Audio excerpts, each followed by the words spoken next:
Bueno, queda presentarme. Si va esto, si no. No va, porque está quitado claro, le quita el foco. Buenas. Así, para que no sepa nada sobre mí, hoy en día con las redes sociales, con Twitter y demás, si investiga un poco, se puede saber algo sobre la gente. Pues bueno, soy ingeniero de comunicación, especializado en telemática y en seguridad de la información. Tengo varias certificaciones profesionales, que luego si queréis puedo comentar al final. He trabajado en el Estado Mayor de la Defensa, con análisis de vulnerabilidades, también asesorando en Hoyo Manzanares, que es un cuartel militar sobre un nuevo centro de excelencia que se abrió hace un año y medio, que es de protección, bueno, es de artefactos improvisados, ¿no? La defensa de artefactos improvisados, se llama TIE, por ese nombre. Y luego investigando un poco sobre protección de infraestructuras críticas. Ahora ya no estoy trabajando en la empresa que estaba trabajando, sino que estoy trabajando en otra empresa, se te va a hablar. Y aquí sí que aprovecho un poco como el compañero para decir que, bueno, que me he independizado. Ponente, pues, en varias charlas por ahí, yo qué sé, el taller de hacking ético de la universidad del año pasado, Hack and Build, Climática, también en Palencia, en una internacional sobre seguridad y privacidad, que era de la policía. Bueno, que como estaba trabajando un poco metido en lo que era fuerza y cuerpo de seguridad del Estado, pues asistió a varias charlas de eso. Ahora dando también clases en el máster de Sevilla de seguridad y quería hoy hablaros sobre lo que es cómo introducirse en el hacking ético.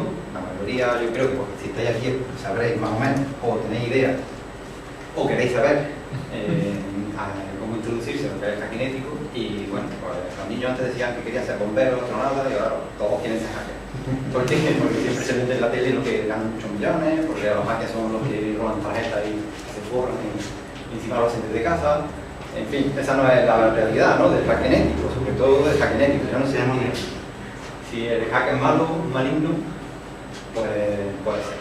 Pero bueno, para empezar, ¿qué hace uno? Cuando no tenía Google, estoy hablando hace un tiempo ya, hasta la vista voz.sk, ese era un buscador mítico para encontrar cosillas. Digamos cosillas porque eran programas, a lo mejor, yo que sé, el pin de la muerte de Windows, el Windows 95 que tenía ese fallo en la pila de TCP/IP, ¿no? Y como no procesaba bien un pin con una payload determinado, pues se hacía pantallazo y pues todo el mundo buscaba ese pin. Bueno, ese programa. ¿Por qué? Porque la sala de informática de la universidad era muy divertido, como la pagaba, no valía la pena. Claro, al que le tocaba no le molaba, porque si estaba haciendo una práctica, pues la verdad que no le molaba. De hecho, un compañero se desarrolló un Delphi, un pequeño programa que lo hacía aleatoriamente, o sea, cañaba la red y aleatoriamente mandaba los pines de la máquina. Luego quería haber hecho un la flota y dos personas, a ver si me tocaba o no, pero eso ya se quedó en el qué ricos somos cuando eso ya se quedó en el proyecto y además como no había notas, pues, si hubiese nota, seguro que sí. Bueno, ahí, ¿por qué digo ahora unos rebeldes? En esa época tampoco había, o sea, empezaba a funcionar el internet también, estaban las BSD, las redes de RCD, donde se comunicaba mucho datos, en texto sobre todo. Empezaban en el 95 más o menos, cuando empezó a entrar en España el internet con las tarifas estas de llamar por la tarde de 6 a las 7 de la mañana. Luego, si tu reloj no estaba muy bien, pues te metían la grabada de teléfono, ¿no? Esa típica que me has pasado 10 minutos y esos 10 minutos ya me tarifaba otra y te tiraba la oreja. ¿Tú qué has hecho? Pues bueno, el gusanillo empezó con la revista Frac, esta mítica, que era donde venía como, no voy a decir defraudar, pero sí sacar provecho sobre todo de freaking de los teléfonos, ¿no?, de la voz, de las cabinas de teléfono, donde tú podías llamar gratis y mucho tiempo con una moneda de 500 pesetas, ¿no? Pues ya la moneda de 500 pesetas tenías que echarle una laca de no sé qué historia, la echabas y colaba y te marcaba los 500 pesetas, ¿no? Y tú podías llamar y te llevabas los globales. Pues toda esa curiosidad empezaba por ahí. Esa curiosidad pues te llega a esto. Sí, el puto amo, coincide en el plano. Ya ahí se te salía el ojillo y el vampiro ese también sacaba los colmillos. Te decía, ya está, aquí ya lo conseguí. No tenías ni idea de lo que era el plano.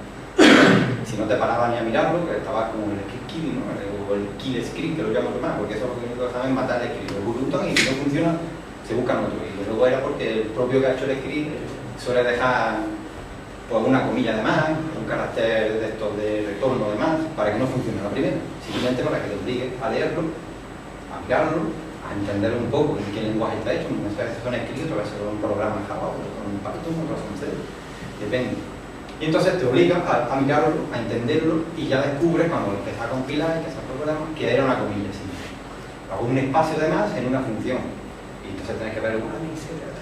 En esa época también, cuando empezaba, antes de empezar los exploits, eran muchos exploits locales, ¿no? De elevación de privilegios. Tú estabas en una sala informática, de hecho, de la facultad, que era sobre todo el sitio donde podía poner en prueba muchas cosas.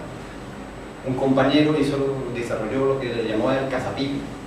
Dice, ¿qué será el cazapipi? Que se conectaba a todo el mundo por Telnet a un Solari para hacer las prácticas de programación. O sea, tenía un internet, tu entrada, y claro, ahí metías tu contraseña y tu pago. Y él lo que hizo fue un marco de ventana exactamente igual que el que hace Windows cuando abres con Telnet, exactamente igual. Y lo único que era que cuando metía contraseña y eso ponía error, se cerraba y ya estaba y le mandaba un fichero y lo guardaba oculto. Luego llegaba, metía un USB y se llevaba todas las contraseñas de todo el mundo, no tenía ni que grifar. Y decía como, ¿qué tío? ¿Cómo le das coco? Pues con el cazapipi se creaba una cuenta fácil y empezaba a experimentar. Entonces, de eso de que he dicho antes, si disculpamos contra un exploit, pues contra un exploit, elevación de privilegio en su Solari, y conseguía la cuenta root, y ahí lo dejamos porque salimos corriendo porque había cámara y dijimos, yo no quiero saber nada. Y él se quedó, pero luego se fue corriendo también y me dijo, al final me fui corriendo. Porque claro, le dice, bueno, ya lo has conseguido, has jugueteado, pero si sigues, pues pasarte al lado malo. Y luego, pues lo típico, estás en internet y empiezas a mirar pues, todo eso, que eso son las modernas, las antiguas son los que están chulos. Y luego se gasta la pasta la empresa y tienen logos como Magnetic, bueno, que te pago, los Penback, ¿no? La Nexus. Vamos, todo así seguro que a algunos ya les suena el nombre, porque son más conocidos también y quiero utilizarlo. Pero claro, ¿tú qué haces con toda esta marabunta, no? O sea, ¿qué haces? Haces lo mismo que hacen los del KitKitty, te los bajas, las ejecutas y venga, vamos a ver qué pasa. Luego escaneo redes con NMA, ya soy hacker, ¿no? Vale, escaneas redes pero con un fin, si al final tienes un fin, tienes un objetivo, tienes que conseguir saber qué resultados te da y interpretarlo, que es muy importante. Es decir, al final la herramienta no deja de ser una ayuda para facilitarte tu trabajo, porque podrías generarte una subrutina en programación en C o en for y que hiciera un TCP/SYNC a cada uno de los puertos y el que estuviese abierto, pues lo metes en un ficherito, al final estás haciendo lo mismo que el programa que lo que hace el NMA. Pasa que utiliza más características del protocolo del TCP/IP, ¿no? Los flag, puede ser el SYN hack, que solamente decir, oye, yo tengo algún SYN para conectarme y espero a ver qué pasa. Si te permite una hack, que es un asentimiento, pues ya digo, no, ese puerto ya puede estar abierto o puede estar detrás de un firewall, ya empezamos con la. Por eso digo que hay que saber interpretar los resultados que te dan las herramientas. Llegamos a la palabra mágica, ¿no? Es decir, todo el mundo sí, ¿qué es hacker? ¿Qué significa hacker? ¿Qué significa hacker? Mucha filosofía al respecto. Yo creo que es la parte creativa del artista. ¿Y por qué? Digo artista porque la persona que sabe de seguridad a secas se pone a crear o a ser artista cuando empieza a hacer hacking, cuando empieza a unificar todos los conocimientos que tiene sobre seguridad informática y lo empieza a aplicar con un fin determinado, evadir un sistema de seguridad o conseguir saltarse algún eslabón, al conseguir algún objetivo más allá de lo que es el mero conocimiento de lo que es la información. Mero conocimiento, tú sabes programar muy bien, pero si tú sabes exactamente dónde falla ese programa, puedes intentar crear otro programa que aproveche ese fallo para qué, pues, bueno, dependiendo si estamos en un contexto Linux, salta super usuario, etcétera, o si estamos en Windows, que coja el sistema, ¿no? El sistema de Windows, que es la parte como superadministrador del sistema, o que se salte la protección de antivirus, etcétera. Entonces, esa es la parte que yo creo más habilidosa para que la práctica del hacking es, por lo menos para mí, más lo que es crear algo porque tienes mucho conocimiento de algo también. Es decir, en el mundo del hacking ético, pues son sobre todo gente apasionada por la seguridad. No es un friki sentado al otro lado con una capa súper chula, con un tupe para arriba, como hacen algunas películas, o está el tío sentado que no se levanta nunca y viene diciendo todo sobre eso. No, o sea, no es eso. Es alguien que tiene mucha pasión por la información y dedica tiempo para desgranar el cómo funcionan las cosas, ya no solo a nivel software, sino a nivel de red o a nivel de arquitectura del sistema operativo. A veces es importante, a veces no. Si ahora estamos yo creo que en una época donde está el Zero Day. El Zero Day que es, pues, la unidad que nadie conoce, bueno, que no está conocida, si la conocen, porque no es una vulnerabilidad, pero no está popularizada o no está publicada por todos sitios, porque sí hay un mercado negro, pero está muy enfocado a lo que es la capa de aplicación, por así decirlo. O sea, a nivel más alto, en cuanto a la aplicación, está muy enfocado ahí, pero no hay vulnerabilidades solo en la capa de aplicación. Todo lo que lleve o conlleve software, incluido la capa más baja, donde nos vamos a los controladores de los equipos físicos, de las tarjetas de red, etcétera, también están controlados por software. La única diferencia es que están a un nivel más bajo, no tiene una capa de atracción que te permita desarrollar más fácil, sino que tienes que instalar los registros, que tienes que saber los tiempos de los micro, de cuándo pasa, que las rutinas, todo que es programar a bajo nivel. Entonces, todo lo que te pagan también sirve de eso. ¿Por qué? Porque un firmware puede tener una vulnerabilidad donde en una tarjeta de red, y si tú le mandas un paquetito a esa tarjeta de red que sabe que tiene esa vulnerabilidad, pues ya tienes un acceso al sistema operativo. Porque de hecho tú das permisos kernel para poder permiso de system en Windows en ese caso. Entonces tienes que tener mucho conocimiento de muchas cosas. Luego pues te puedes especializar con todo, porque si todo no puedes saber de todo, pero eso es como el camino que hay que seguir, ¿no? Ser apasionado y bueno, intentar entender por lo menos lo que tú estés tratando de trabajar o de poner en práctica no sé si iba a decirte hobby, pero en algunos casos la profesión, ¿no? Tu profesión, ser lo más cuidadoso posible y conocer en profundidad de lo que estás hablando. Por eso digo que tiene que saber el sistema, porque el hacking ético al final no es el lado oscuro, sino quiere ser el lado bueno, conoce las defensas y por lo tanto, una vez que ya conoces los sistemas de defensa, los conoces bien, pues te dedicas a intentar saltarlo. Pero ¿para qué? Para bien, si una empresa te contrata, ¿para qué? Oye, que yo tengo aquí mi super portafolio que me ha vendido quien sea, que tengo mi seguridad puesta con no sé cuánto antivirus.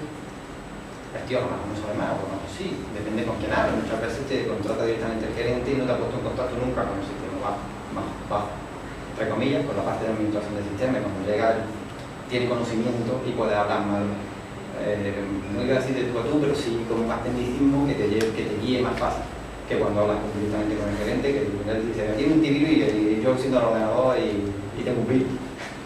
Y dice, ya, pero ¿por qué? Entonces te contratan ¿para qué? Para detectar vulnerabilidades en el sistema o fallos en el mismo. Por supuesto, bueno, conocimiento suficiente, ya lo hemos visto, pero el hacking ético yo creo que no sería, no es que sea correcto, sino que si no va acompañado de una metodología apropiada, metodología es simplemente estructura del trabajo de lo que tú vas a hacer, porque tú puedes ser muy bueno, puedes tener mucho conocimiento de muchas cosas, pero si no eres cierta metodología o estructura de tu trabajo, no podrá ser repetitivo. Y si no es repetitivo tu trabajo, es difícil demostrarlo. Porque te puede salir de chiripa o te puede salir porque digas, no, es que yo he hecho estos pasos y si los repito, consigo el mismo resultado. Y eso es lo que se busca, sobre todo cuando quieres trabajar profesionalmente en seguridad. Porque te van a pedir un resultado y tú tienes que ser capaz de demostrarlo en caso necesario. Los tipos de hackers, pues yo supongo que ya todo el mundo sabe, más o menos, se pone un sombrero y ya sabe para qué se va a dedicar, ¿no? A mí me gusta el negro, malo. Es lo que se suele encontrar en la bibliografía del tipo de hacking, dar color negro al que va a dedicarse pues, a cosas delictivas, sea a tarjetas de crédito o a hacer ataques de servicio, ya sea por motivos políticos o no. Ya empezamos que si es activismo, que si que es. Luego el gris, puede ser ambiguo, eso según le dan. Si le pagan mucho, pues lo mismo se pasa a lo oscuro. Si le pagan poco, dice, bueno, me quedo con todo y no me compensa. Y sobre todo, el de sombrero blanco.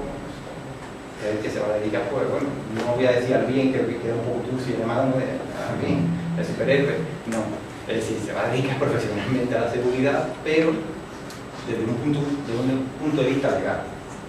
De tal manera que vulnerar el sistema será legal porque tendrá un acuerdo previo que le autoriza a ello.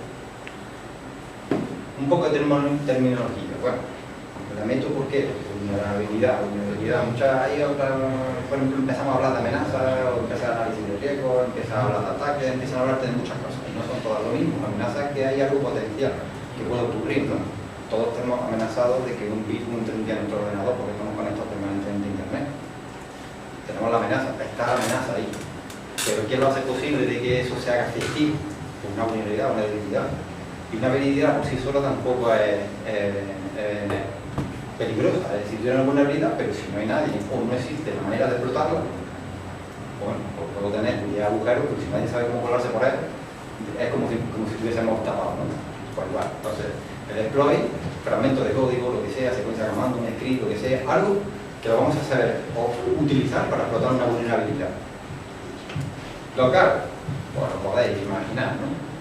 Es decir, cuando estamos hablando de vulnerabilidades remotas o vulnerabilidades locales, vulnerabilidades remotas, porque solo se pueden explotar esa vulnerabilidad cuando está sentada físicamente.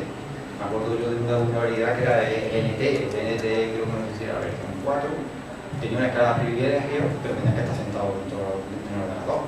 Estaba en un CD con no me acuerdo exactamente qué era exactamente, pero era un CD o por USB y tú lo ejecutabas arrancaba el ordenador en modo de consola esta de modo seguro.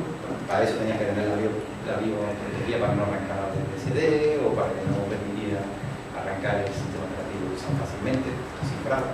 Son cosas que le permiten esas cosas en local, ¿no? Pero si tú lo tienes tal cual, lo instalas y si la bioprotegida, te llevaba alguno que salió, reiniciaba el sistema, arrancaba algún CD y podía traerte, por ejemplo, el NTD Pass, creo que es, bueno, donde están las pagos de Windows.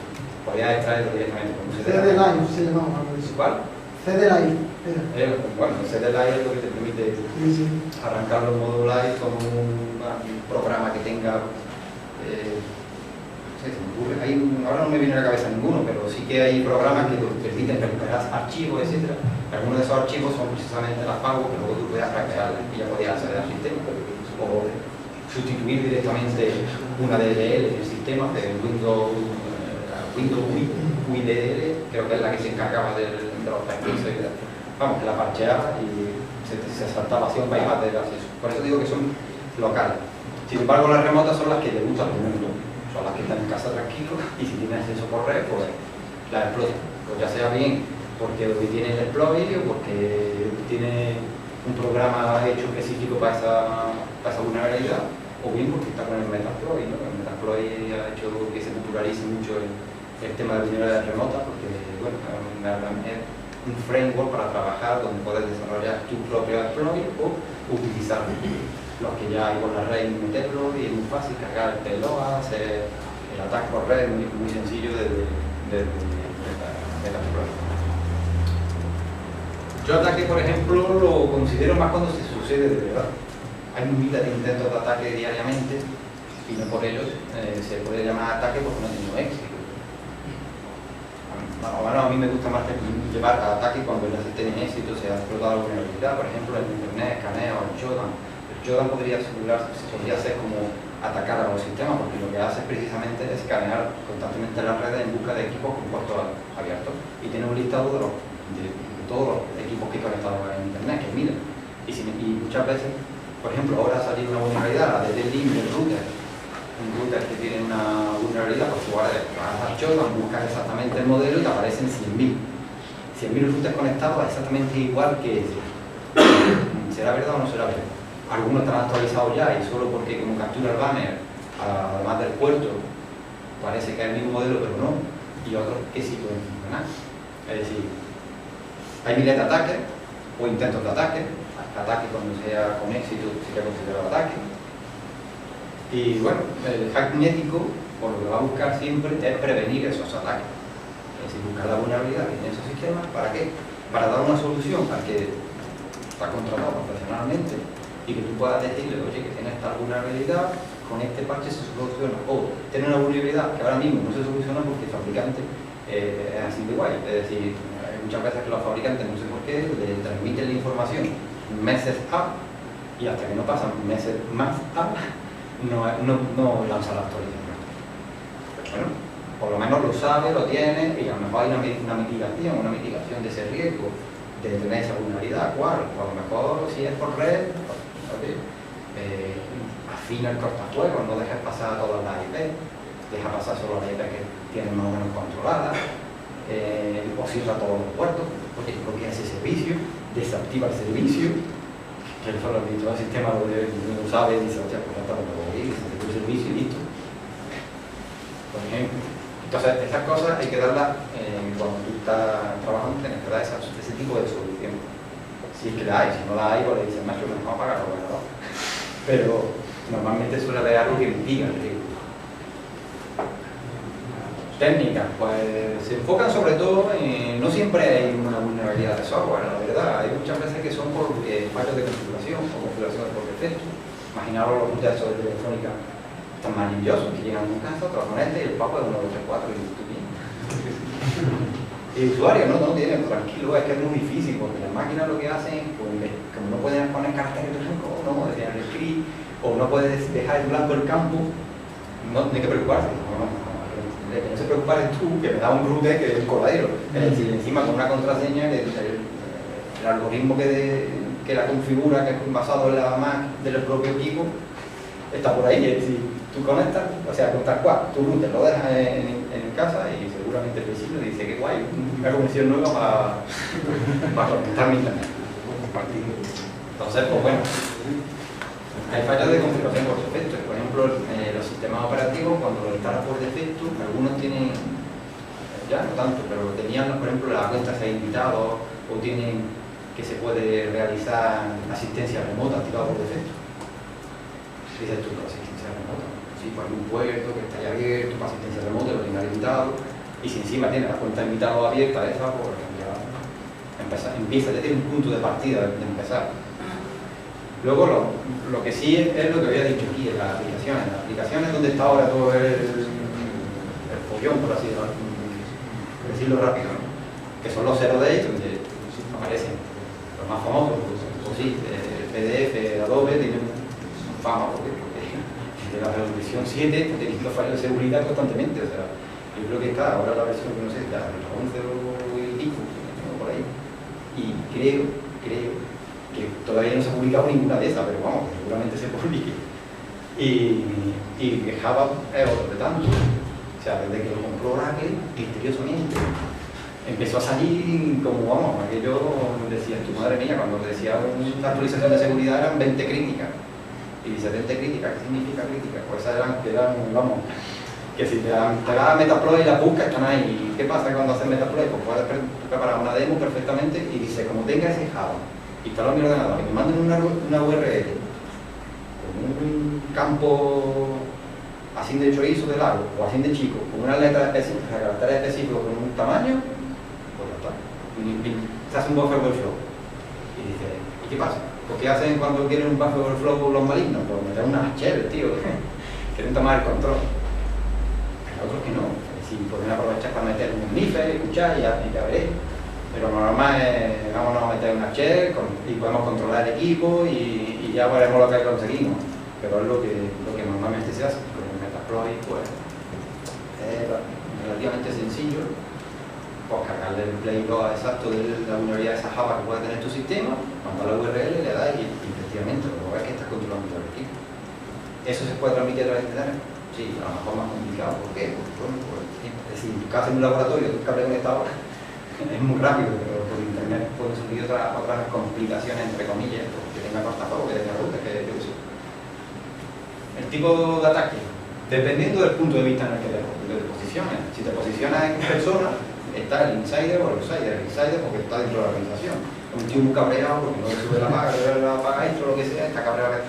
Y el tío se pone a googlear, encuentra un script, lo ejecuta y avanza. Y el de sistema dice, ¿qué está pasando aquí? No sé si me viene el ataque. Y luego ve la IP y dice, pero si no la hay dentro. Vale, pero si es José, del departamento. Pero eso sí lo tiene bien hecho la organización, porque a veces es que tú en la organización pones un DHCP y te olvidas. O no tiene que tengan nombres los equipos, todos. Entonces, el DHCP que mira los nombres y que ve la IP, yo que sí. Y si además pone mamá XX, y es que es un portal de casa, ¿sabes? Y se vale, ahora conectado a la red. Es decir, puede ser de insider o cosa y después tener una organización. Normalmente ahí es donde entran un poco más los hacking éticos, ¿no? Se suelen gustar más los tipos de test que son como un insider, o sea, desde fuera de la organización intento evaluar tu sistema. Si te pones en punto de vista no de la persona, sino del dato, de la información, pues estaría lo que es pasivo o activo el ataque. Ataque activo, está claro, ¿no? O sea, interacción directamente con la información que quiero conseguir. Ya se vea bien, porque hay ataca la disponibilidad de esa información, un ataque de DOS o lo que sea, o la integridad, es decir, intento manipular la información, inyecto caracteres cuando pasa, o la consigo realmente esa información, la manipulo y la dejo en el servidor. Entonces estoy modificando esa integridad de esa información. Si es pasivo, pues normalmente es la confidencialidad. Pasivo es que yo estoy como oculto. Cuando escaneas una red wifi, por ejemplo, te pones en modo pasivo a escuchar solo las tramas y no interactúas con lo que es esa wifi y en principio no sabes que estás ahí escuchando. Si encima, pues bueno, es una de estas webs o ya sin web libre, donde te asocias y listo, pues ya escuchas todo lo que hay. Pentesting, bueno, el pentester, muchos dirían, bueno, genético igual que el pentester. Casi. Por lo menos de mi parecer, el que es pentester el que se dedica a hacer test de penetración exclusivamente. O sea, test de penetración, ya sea bien caja blanca, caja negra, caja gris o auditoría abierta o lo que sea.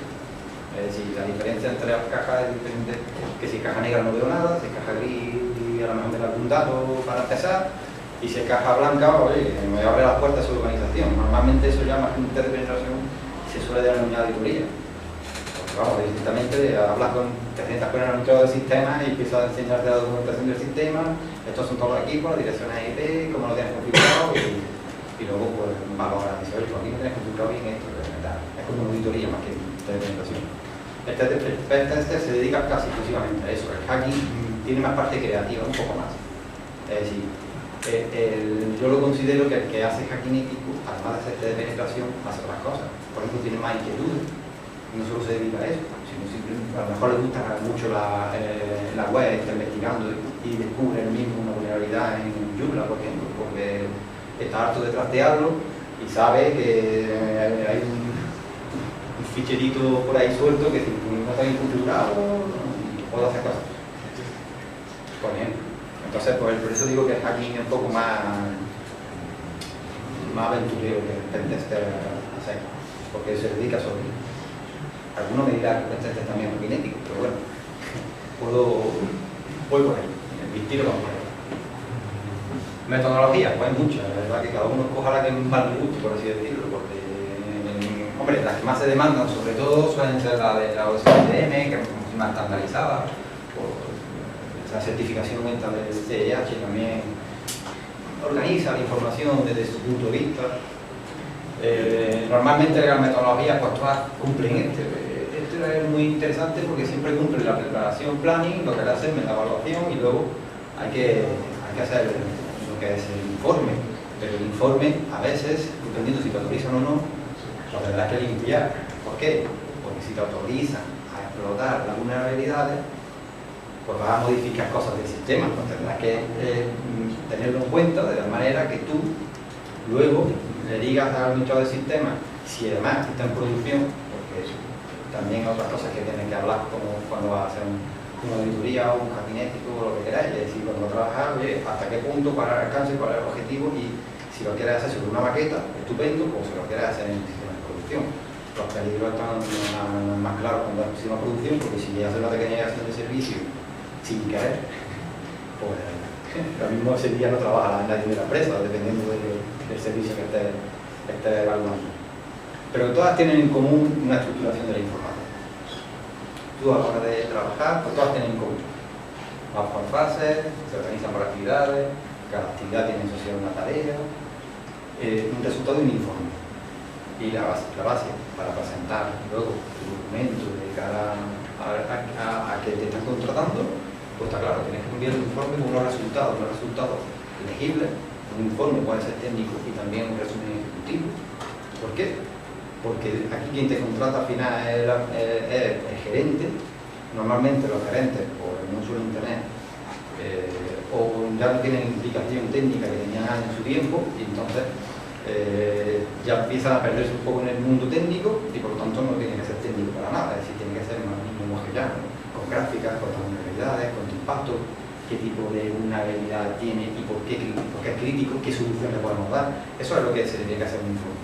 Ahora, el informe técnico también tiene que existir, porque tienes que demostrar tu trabajo. Por supuesto, ¿cuál es aquí? Os diría ahí, pues la más famosa. Pues yo creo que es la que se adapta a tu caso en concreto. Puede ser una que es muy completa y utilices esa porque es la que te viene bien, porque una editoría caja blanca y tienes que hacer hasta entrevistas a los personales y si hay segregación en los puestos de trabajo y si hay rotación y si no hay rotación, etc.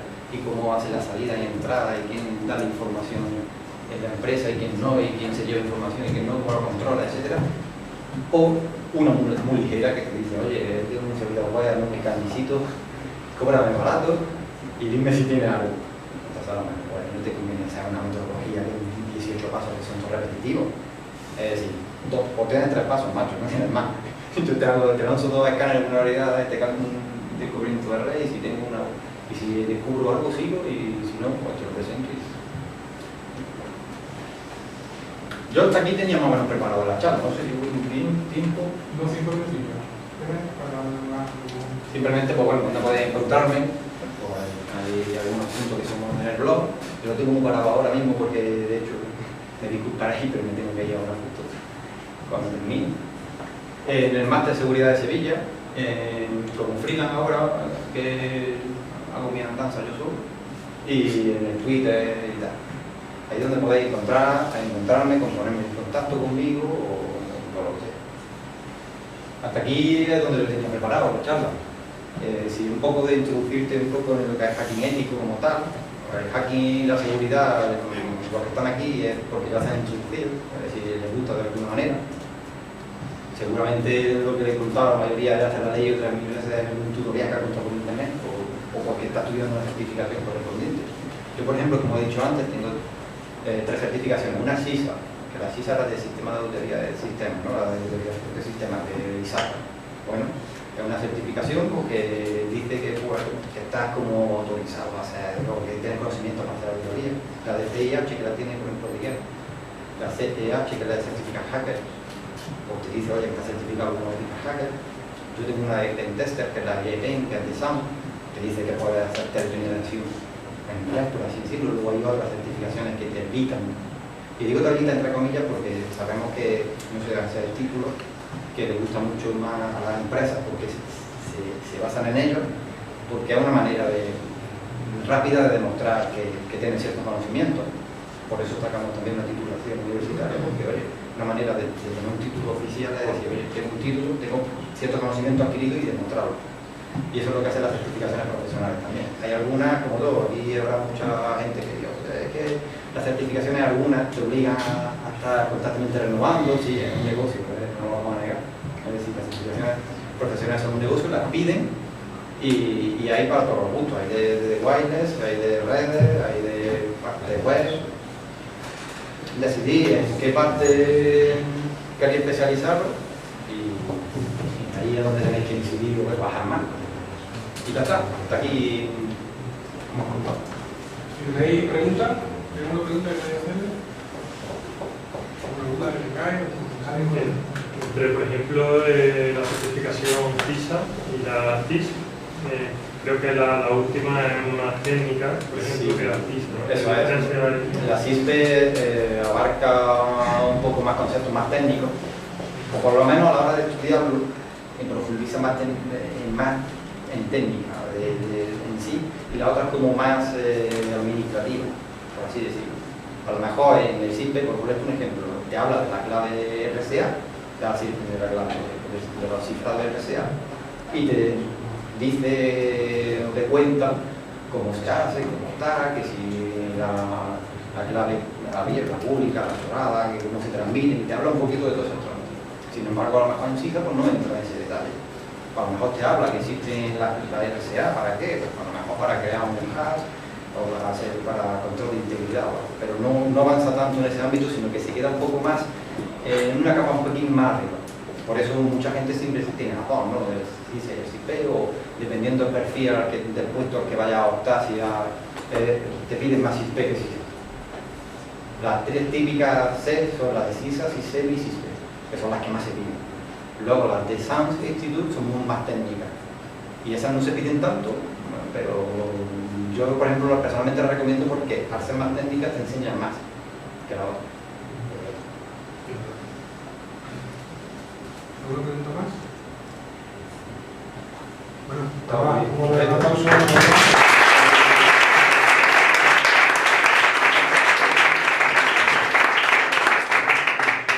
La siguiente charla la va a dar Roberto Peña de Aconsa,